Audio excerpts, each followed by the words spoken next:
Gilsenan, Tá fáilte roimh.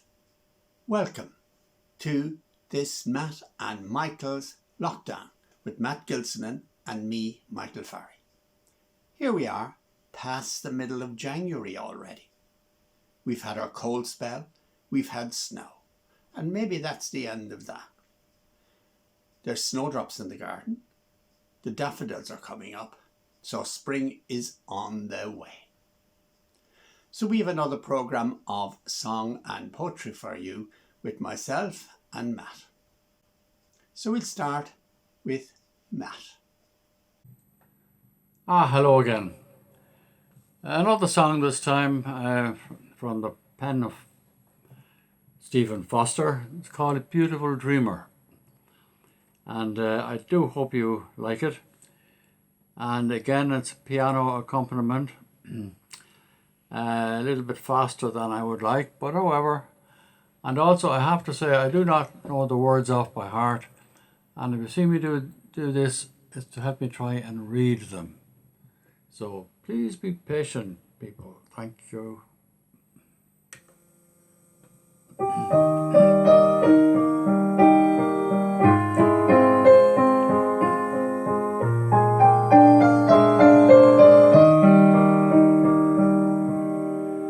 Beautiful dreamer, wake unto me.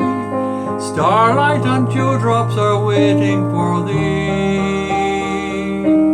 Sounds of the rude world heard in the day, lulled by the moonlight, have all passed away.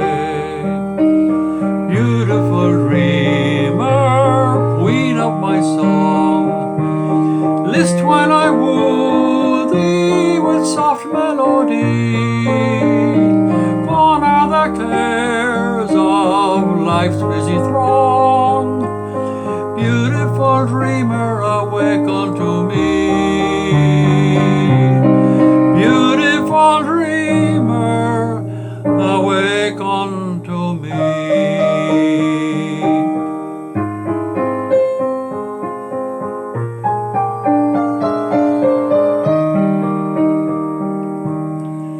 Beautiful dreamer, out on the sea, mermaids are chanting the wild laurel-lee. Over the streamlet, vapours are born, waiting to fade at the bright coming morn. Beautiful dreamer, beam on my heart, e'en as the morn on the streamlet and sea. Then will all clouds of sorrow depart. Beautiful dreamer, awake unto me. Beautiful dreamer, awake unto me.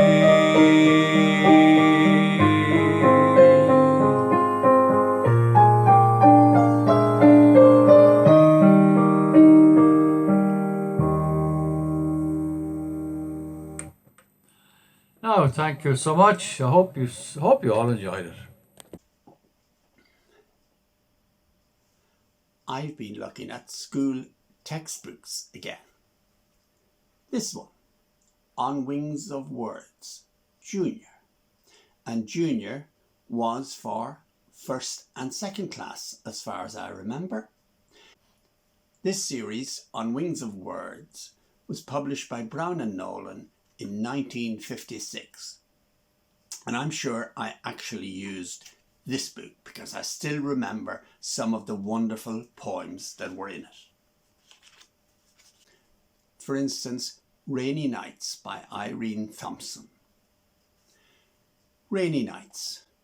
I like the town on rainy nights when everything is wet, when all the town has magic lights and streets of shining jet. When every street about the town is like a looking glass, and all the lights are upside down below me as I pass. In all the pools are velvet skies, and down the dazzling street, a fairy city gleams and lies in beauty at my feet. And another one I remember well is White Horses by Irene F. Pawsey. White horses. Far out at sea there are horses to ride, little white horses that race with the tide. Their tossing manes are the white sea foam, and the lashing winds are driving them home. To shadowy stables fast they must flee, to the great green cavern down under the sea. There's also a snow poem here. This is by F. Anne Elliot. The snow. The snow in bitter cold fell all the night, and we awoke to see the garden white. And still the silvery flakes go whirling by, white feathers fluttering from a grey sky. Beyond the gate, soft feet in silence go. Beyond the frosted pane, white shines the snow. And of course, the illustrations for those poems and all the illustrations in the book and the whole series were done by Eileen Coughlin, the artist from Kilbeggan, County Westmeath. Hello and greetings to friends everywhere, including Michael.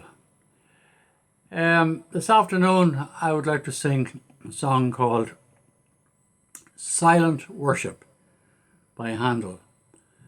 When I was growing up as a kid on the radio, I used to hear it an odd time, but it's years since I've heard it anywhere. And I liked the melodic line, and of course the words speak for themselves. So I hope this is enjoyed by a lot of people.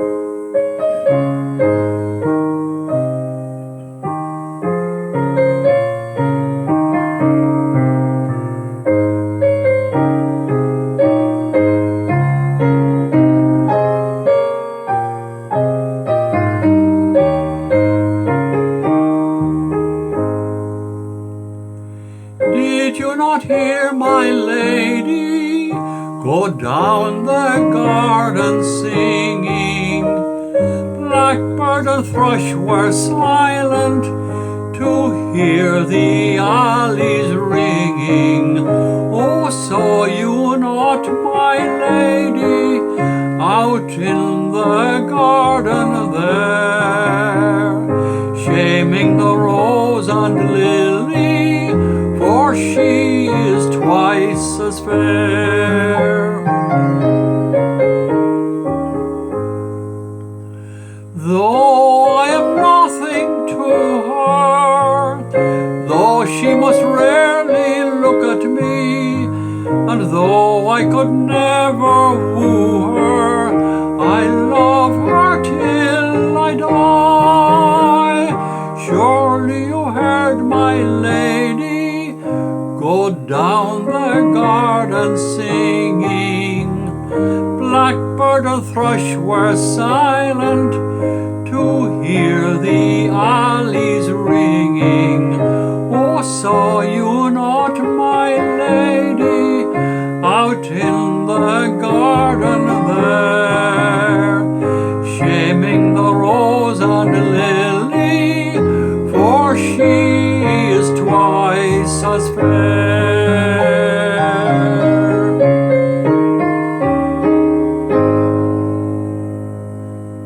Thank you very much. My own poem this week is called Pigeons, and it comes from my latest poetry collection, Troubles, released last year.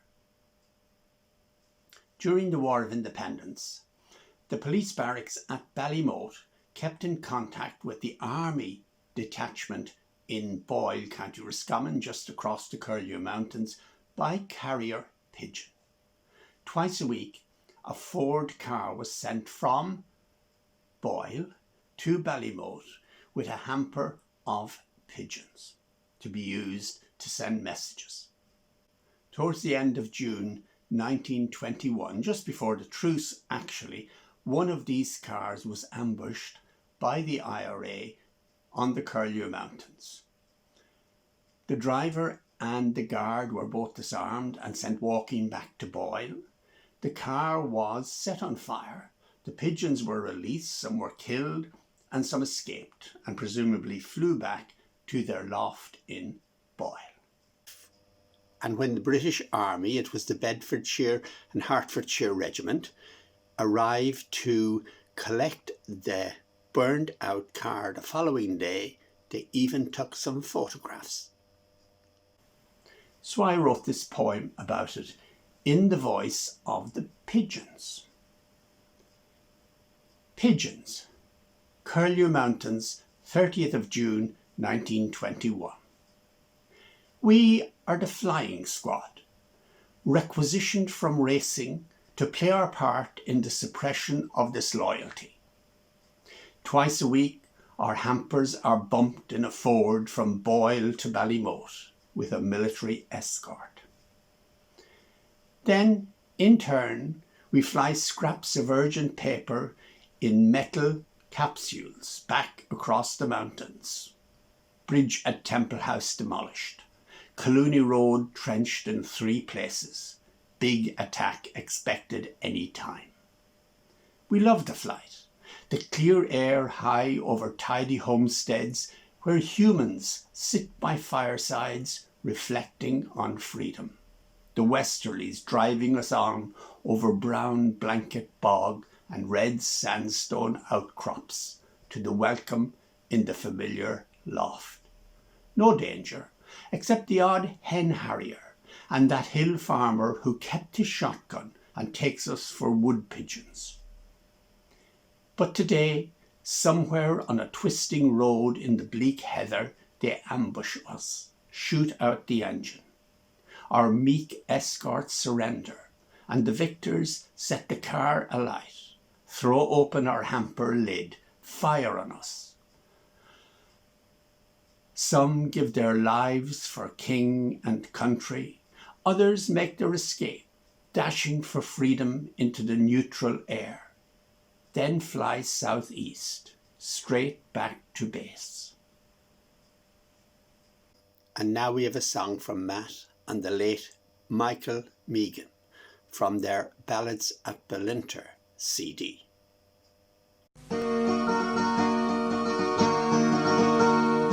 Eileen Ogan, that Ireland's name is, through the barony her features they were famous. If we loved her, who was there to blame us? For wasn't she the pride of Petrovore? But her beauty made us also shy, not a man could look her in the eye. Boys, oh boys, sure that's the reason why we're in mourning for the bride of Petrovore. Eileen, oh, me heart is gone grey, ever since the day you wandered far away. Eileen, oh, there's good fish in the sea, but there's none of them like the bride of Petrovore.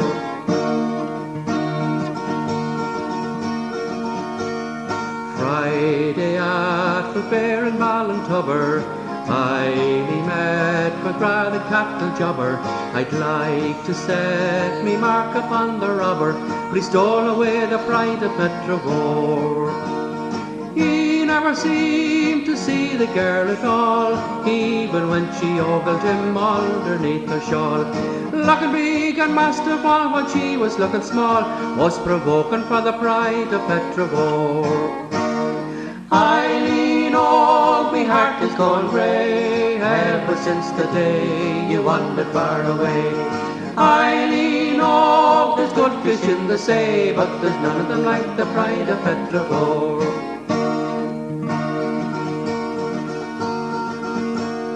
Boys, oh boys, with fate 'tis hard to grapple. Of me eye now Eileen was the apple. Now to see her walk into the chapel with the hardest featured man in Petrovore. Now boys, this is all I have to say. When you do your courting, make no display. If you want them turn after you, just turn the other way, for they're mostly like the bride of Petrogore. Eileen, oh, my heart has grown grey ever since the day you wandered far away. Eileen, oh, there's good fish in the sea, but there's none of them like the bride of Petrogore.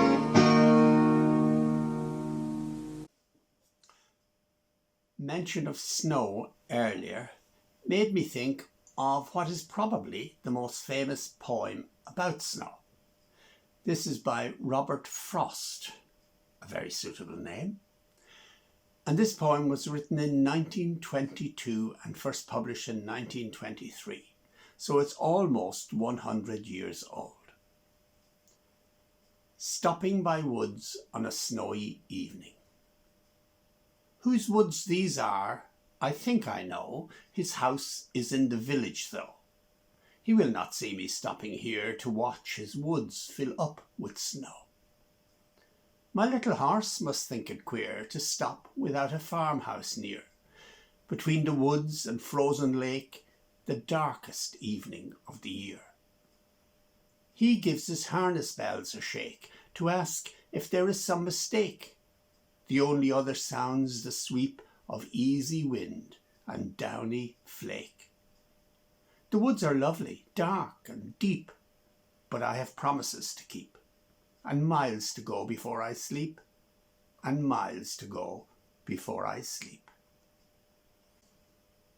So that's the end of our lockdown for this week. We hope you've enjoyed it, and we hope you'll join us again next week for the next lockdown. In the meantime, stay safe, take care, and God bless.